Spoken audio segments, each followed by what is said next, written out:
हाय। आज का वीडियो का टॉपिक है पापा से प्यार कैसे करें। मतलब पापा से प्यार कैसे बढ़ाएं। हम तो करते ही हैं, समटाइम गलतफहमी हो जाती है तो प्रॉब्लम आती है। हाय एवरीवन, मैं हूँ डॉक्टर शालिनी और ये मेरा स्पिरिचुअल चैनल है जिस पे मैं अच्छी अच्छी बातें बताती हूँ। तो वीडियो अच्छा लगे तो लाइक ज़रूर करना। आज मैं जिस टॉपिक पे बात कर रही हूँ ये बहुत लोग इससे परेशान रहते हैं, मेल फीमेल दोनों परेशान रहते हैं कि एक सर्टेन एज के बाद पापा हमको समझते नहीं, या उनसे एक दूरी है, या उनको हम अपनी बात नहीं कह पाते, या गलतफहमी के शिकार रहते हैं, या पापा को हमेशा ऐसा क्यों लगता है कि हम ही गलत है, या पापा को दूसरे बच्चे के अच्छे लगते हैं, हम क्यों नहीं अच्छे लगते, और पापा मुझ में इंटरेस्ट क्यों नहीं लेते। पापा हर समय ये क्यों सोचते हैं कि मैं उसका पैसा बर्बाद कर रहा हूँ या कर रही हूँ, या पापा को ऐसा क्यों लगता है मेरी लिपस्टिक फैल गई। नहीं, पापा को ऐसा नहीं लगता है, मतलब मेरी लिपस्टिक फैल गई। पापा को ऐसा क्यों लगता है कि मेरा बच्चा सबसे नाकारा है। इस तरह के बहुत सारे सवाल हैं, मिलियंस। मतलब main moral of the story, पापा प्यार क्यों नहीं करते, तो उस पर हम बात कर रहे हैं। ठीक है, तो ये मैं एनर्जी का जो मैं, अगर आप नीचे मैं वो लिंक डाल दूँगी, क्वांटम फिज़िक्स से प्यार को कैसे अट्रैक्ट करते हैं, वो वीडियो ज़रूर देखना अगर आप देख सको। वो थोड़ा सा लेंदी वीडियो है, तो उसमें मैंने कुछ ग्राफ्स बताए हैं कि हॉरिजॉन्टल जो एनर्जी होती है, वो जो मैनिफेस्टेशन की एनर्जी होती है, जो प्यार से रिलेटेड होती है, वो हॉरिजॉन्टल काम करती है, ज़मीन पे काम करती है। ग्रेविटेशनल फोर्स के अंदर इमोशन की एनर्जी होती है, जो आप इमोशन एक्सप्रेस करते हो ना, वो ऊपर की ओर नहीं जाती। इसीलिए तो पेड़ पौधे से जब हम बात करते हैं तो ग्रोथ आ जाती है, म्यूज़िक वगैरह से ग्रोथ आती है। ठीक है, क्योंकि वो एनर्जी प्लिंथ पे काम करती है। ठीक है, अगर अब वही मैनिफेस्टेशन मटेरियल के लिए हो तो वो आपका वर्टिकल काम करेगी। तो यहाँ पे हम आ जाते हैं पापा पे। तो हॉरिजॉन्टल एनर्जी फेंकनी है। कैसे फेंकनी है, जैसे आप एकदम वर्स्ट कंडीशन मान लीजिए कि फादर बिल्कुल भी नहीं समझते कोई चीज़, तो उनको स्क्रैच मत करो। पापा को डायरेक्ट स्क्रैच करने के लिए मत जाओ।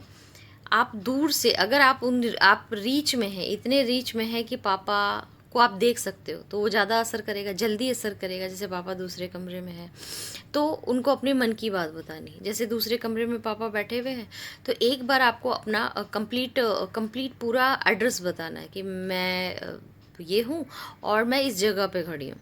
ठीक है, या इस जगह पे बैठी हूँ। यूनिवर्स को बताना है और मैं पापा से रिक्वेस्ट करने जा रही हूँ मेरी हेल्प करना, क्योंकि ये भी मैनिफेस्टेशन ही है। यूनिवर्स ही करेंगे, लेकिन वो हॉरिजॉन्टल नहीं करेंगे, वर्टिकल नहीं करेंगे। ठीक है, उनको साक्षी मान लिया। देन फादर अगर दिख रहे हैं तो फिर वो कि चल रहे फिर रहे, बैठे हैं, टीवी देख रहे हैं, अपना जो भी कर रहे हैं, इधर से ना उनको एनर्जी पास करना शुरू करो बहुत प्यार से। जो भी आपकी लैंग्वेज है, ये ध्यान रखना, जिस लैंग्वेज में आप अपने फादर से बात करते हैं उस लैंग्वेज में एनर्जी पास करनी। ये नहीं कि मैंने बता दिया पापा आई लव यू, तो आप चाहे देहात में रहते हो जहाँ पर बोलते हैं बाबूजी प्यार करते हैं, वहाँ भी इंग्लिश में बोलो। वो लैंग्वेज उनके हार्ट तक पहुँचानी है, जो लैंग्वेज में आप मराठी है, गुजराती है, बंगाली है, जिस भी लैंग्वेज में आप फादर से बात करते हैं लोकल, उस लैंग्वेज में बोलना, यही चीज़ है। मतलब मैं आपको एक गाइडलाइन दे रही हूँ, बाकी आप बढ़ा चढ़ा के ऊपर नीचे थोड़ा तो अपना ऐड करेंगे। सबसे पहले कि पापा मेरा प्यार एक्सेप्ट कीजिए, सबसे पहले। फिर दूसरा लाइन होगा आई लव यू। ठीक है, मैं अपने लैंग्वेज में, मैं वैसे बता रही हूँ, अपने लैंग्वेज में बोलना I love you. And then एकदम ले मैन की तरह, जो भी आपके मन में, पापा मेरे दिल में आपके लिए बहुत प्यार है, पापा एक बार आप मेरी तरफ देखिए, हम आपसे बहुत प्यार करते हैं, अगर मैंने कोई गलती कर दी है तो मुझे माफ़ कर दीजिए। पापा मेरे पिछले जन्म के कर्मों को माफ़ कर दीजिए, अगर कोई गलती की है जो मुझे याद नहीं है, मुझे पता नहीं है कि मैं पिछले जन्म में मैंने कुछ गड़बड़ कर दी होगी, शायद क्या बिगाड़ा है, नहीं कुछ गड़बड़ कर दी होगी, तो प्लीज़ उसके लिए मुझे माफ़ कर दीजिए, मुझे एक्सेप्ट कर लीजिए। आपके जितने भी प्रार्थना होंगी उसमें कम से कम 10-11 बार प्लीज़ एक्सेप्ट पापा रहना ही चाहिए, अपने लैंग्वेज में, पंजाबी गुजराती जिसमें भी, लेकिन एक्सेप्टेंस की वो गुहार होनी ही चाहिए। ठीक है, अगर पापा के इर्द गिर्द नहीं हो, पापा दूर हैं, ठीक है, तो आपके हाथ में फ़ोटो होना चाहिए, पापा का फ़ोटो या वीडियो। वीडियो आजकल तो वीडियो बहुत इजी होता है, वीडियो या फ़ोटो से भी काम चल सकता है। उसको देख करके मैं पापा के सोल से बात कर रही हूँ, पापा के सोल प्लीज़ आप मुझे समझने की कोशिश कीजिए। और जो अच्छे अच्छे क्षण थे ना बचपन के, कुछ अच्छे क्षण थे आपके पापा के साथ, कुछ ना कुछ वो याद कीजिए, उस दिन हमने ऐसा किया था, कितना मज़ा आया था।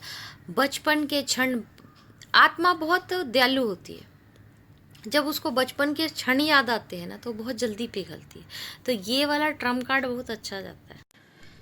तो एकदम बम्बार्डिंग करनी है इमोशनल, वो उसकी, बचपन में ऐसे किया, बचपन में वैसे किया, याद है जो जो आपका है, ठीक है, कुछ ना कुछ तो स्टोरी होती ही है ना, जिससे इमोशनल वो उनके सबकॉन्शियस माइंड में फिट होता जाता है। ठीक है, फिट होता जाता है। ठीक है, अगर ये प्रैक्टिस में, आप रेगुलर प्रैक्टिस में है कि जब भी आपका मन करे, इसके लिए ये ज़रूरी नहीं कि आप पीरियड में है तो नहीं कर सकते, आप खाना खाए हुए तो नहीं कर सकते, आप जागे हैं तो नहीं कर सकते, आप कभी भी कर सकते हो, आप लेट के कर सकते हैं, आप बैठ के कर सकते हैं, आप छत पे खड़े होकर कर सकते हैं, आप कहीं भी कर सकते हैं।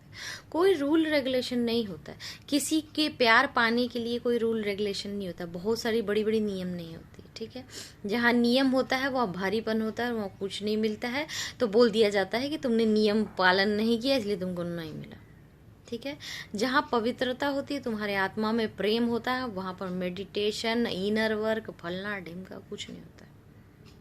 समझ रहे हो, तुम्हारी आत्मा पवित्र होनी चाहिए, वहाँ पर 50 तरह के जप तंत्र मंत्र करने की जरूरत नहीं। ठीक है, अगर आपका आत्मा पवित्र है और आपके आत्मा कोई चीज़ लेने के लिए तैयार है, तो आपको कोई ज़रूरत नहीं पड़ती है किसी भी चीज़ की एकाग्रता की। बट अगर आपका आत्मा लेने को तैयार नहीं, तो आप लाख मेडिटेशन करें, योगा करें, और आप हर चीज़ को बाउंस बैक कर रहे होंगे, हर चीज़ में आप ये सोच रहे होंगे कि आप गलत नहीं, वो गलत है, ऐसे है वैसे, मेरे को तो प्यार ही नहीं करते, उन्होंने तो उस दिन ऐसे बोल दिया था, इस दिन ऐसे बोल दिया था, मैं कैसे कर लूँ, मैं तो नहीं, वो तो नहीं, ऐसा तो नहीं, वैसा तो नहीं, तो आपका सब कुछ आधा अधूरा रह जाएगा। जिद और अपने आप को संपूर्ण और महान और सर्वश्रेष्ठ बताना ही आपके जिंदगी का सबसे बड़ा प्रॉब्लम होता है। इस चीज को समझो। अगर आपको दिखाई भी देता है कि आपके पिताजी ने बहुत कुछ किया है, आपके लिए गड़बड़ किया है, आपको उनसे लगाव नहीं है, तो उनको पाने की भी जरूरत नहीं है। लेकिन गड़बड़ किया है फिर भी आपको उनसे मोहब्बत है और आपको लगाव है कि उनको उनसे पाने की जरूरत है, तो आप ये प्रैक्टिस को तभी कर सकते हैं, क्योंकि तब आत्मा न्यौछावर रहेगा, तब आत्मा में वो सुख रहेगा। पॉइंट्स बनाइए कॉपी में, क्या क्या बचपन में उनके साथ मज़ेदार पल गुजारे थे, वो मज़ेदार पल कहिए।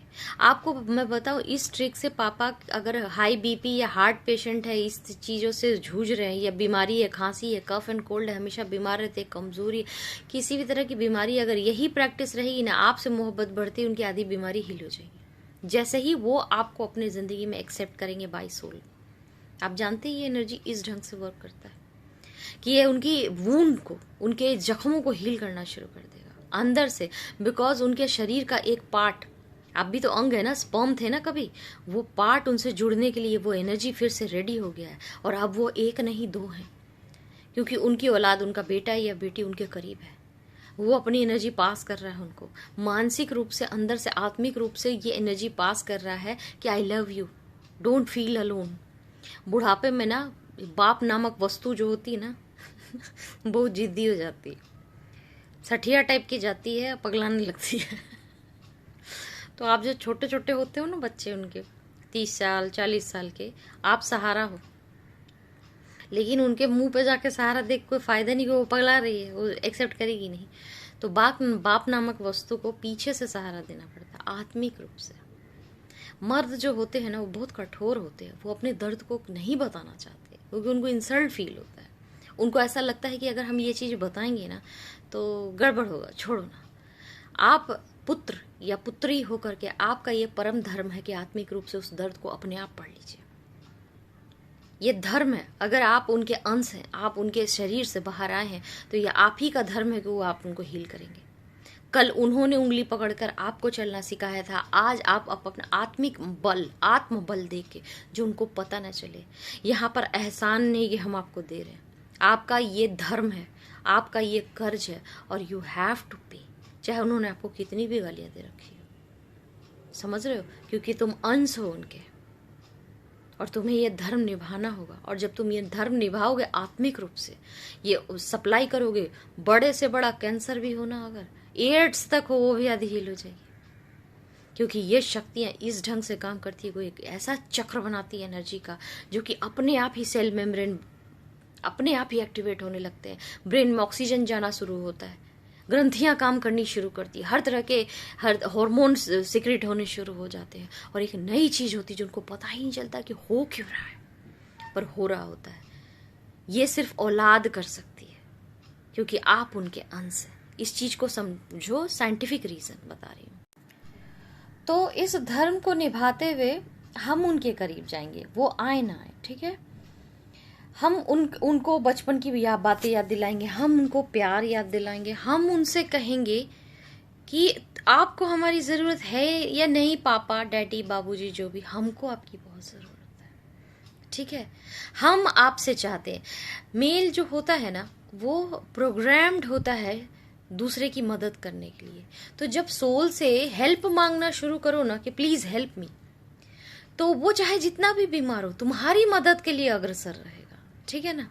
तो आप क्या करेंगे, पापा से मदद मांगने लग जाएंगे कि हम अधूरा फील करते हैं पापा आपके बिना, please help me, please support me. जबकि आप उनकी मदद कर रहे हैं, लेकिन ये उनको नहीं पता है। उनको ऐसा लगेगा कि वो, उनकी सोल को ऐसा लगेगा कि वो आपकी मदद कर रहे हैं और उनका बच्चा उनको क्रेव कर रहा है, ठीक है। तो वो सब कॉन्शियस माइंड अपने आप अटैच हो जाती है। और ऐसे प्रैक्टिस करके साइड रहो, बात करने मत जाओ। ये नहीं कि आप उनको जो कुछ भी अपने आत्मा का बताएंगे कि हम प्यार करते हैं, ऐसा है पापा, वैसा है, याद है हमने आपको ऐसा खाना खिलाया था, आपने मुझे ऐसा दिया था। सबसे ज्यादा वो चीजें याद दिलाना जो आपके पापा ने आपके लिए किया, वो नहीं जो आपने अपने पापा के लिए किया। आप वो याद दिलाएंगे कि आप कितना तरसते हैं उनके लिए। अपना भूख उनको याद दिलाएंगे कि ये क्रेविंग हो रही है आपको, कौन कौन सी क्रेविंग वो आप क्रिएट करो और क्या क्या उन्होंने आपके लिए कर दिया। ये 2 चीज आप उनको याद दिलाएंगे। सोल में बोलना नहीं है, सामने प्रत्यक्ष रूप से बोलना नहीं, और शांति से बैठना। ये प्रैक्टिस आपको जब मन करे, लेटे हुए, बैठे हुए, उनके फोटो एक बार देखो और आंख बंद करके उनकी छवि याद करो, कर सकते हो। सामने तो उनको देख के कर सकते हो, सबसे जल्दी असर करता है, ठीक है। और आराम से बैठो, उनको छेड़ने मत जाओ। मार्क माई वर्ड, वो खुद आपके पास आ जाएंगे। वो आपसे पूछने लग जाएंगे, कैसे हो बेटा, क्या काम कर रहे हो, आजकल तबीयत ठीक है, सब बढ़िया तो है ना, ठीक है। आप उनसे पूछ नहीं रहे, बस इतना उनसे सुन लो, क्योंकि उनको बोलने दो, उनको क्या बोलना। जब वो चुप हो जाए आप उनसे तबीयत पूछो, आप ठीक है पापा, और देखो वो अपनी सारी बीमारियां खोल के आपके सामने रख देंगे, क्योंकि सोल से आप अटैच हो चुके होंगे। लेकिन इसमें स्पेस दो, उनको मौका दो आप तक आने का, और जब तक वो नहीं आते हैं तब तक उनको पुकारते रहो। इसी में माँ का नियम अलग होता है, ठीक है ना। पापा स्पर्म से जुड़े, पापा आधिकारिक रूप से जुड़े हुए, तो उनका लाइन इस तरह का होगा, ठीक है ना। माँ का नेक्स्ट वीडियो में मैं बताऊंगी, वो गर्भ से रिलेटेड होता है, ठीक है ना। तो इस चीज का ध्यान रखें, समझ रहे हो। पापा हम आपसे बहुत प्यार करते, कोई शिकायत नहीं। जब आप ही के नो कंप्लेन्स, शिकायत कर दिया जिंदगी भर, लड़ लिया, अब कितना करोगे। जो बची हुई जिंदगी उसको अच्छा ना बिताए, क्यों उनको कोई चीज सुनाए। वो अगर बोल भी रहे चुपचाप सुन ले, जी बाबा। वैसे वो बोलेंगे नहीं, इस प्रैक्टिस के अंतराल में उनको कंप्लेन रह नहीं जाती है, तो आपसे कंप्लेन करेंगे नहीं, ठीक है। आप ये प्रैक्टिस करो, मार्क माय वर्ड। आप इस वीडियो के नीचे लिखना कि आपने अपने पिता को पा लिया है, मुझे बहुत अच्छा लगेगा, क्योंकि मैं चाहती हूँ कि जो कर्म हम करें उसमें हमको मोटिवेशन भी तो मिलना चाहिए कि आज आपके पापा आपके करीब है। चाहे जिंदगी भर उन्होंने आपको गलत समझा हो, लेकिन अब वक्त आ गया है कि वो आपको सही समझेंगे, और अब वक्त आ गया कि आप उनकी मदद कीजिए। अब वक्त आ गया कि उनको शारीरिक और मानसिक रूप से आप मजबूती दीजिए, और अब वक्त आ गया कि आप उनकी ममता ले पाइए, ठीक है। तो जरूर कीजिए और नीचे लिखिए, और ये वीडियो कैसा लगा मुझे जरूर बताना। प्रैक्टिस जरूर करना, बिलीव से करना, ठीक है। और ये होगा, मार्क माय वर्ड, 100% रिजल्ट होगा इसका, ठीक है। तो आज का वीडियो यहीं खत्म करती हूँ, फिर मिलती है अगली वीडियो पे, तब तक के लिए बाय।